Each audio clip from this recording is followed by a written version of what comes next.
ایک دن فقیر کی ماں نے اس سے کہا، بیٹا اتنی سردی ہے، تم دعا کرو کہ اللہ جہنم کی آگ میں سے تھوڑی ہم غریبوں کو بھیج دے۔ فقیر نے فقط ایک جملے میں ماں کو واللہ کیا سبق پڑھا دیا۔ وہ بولا، ماں، اس رب کے پاس آگ کہاں ہوتی ہے؟ یہ آگ جو خاک کے بدن کو ہی نہیں روح کو بھی جھلسا دیتی ہے، یہ ہر کوئی اپنے حصے کی دنیا سے خود لے کر جاتا ہے۔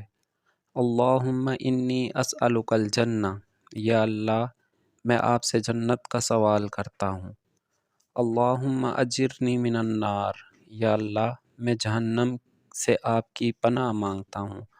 اللہ پاک ہم سب کو نیک عمل کرنے کی توفیق عطا فرمائے اور جہنم کی آگ سے محفوظ رکھے، آمین یا رب العالمین۔ ناظرین، اگر ویڈیو پسند آئی ہے تو پلیز لائک، شیئر اور سبسکرائب ضرور کریں۔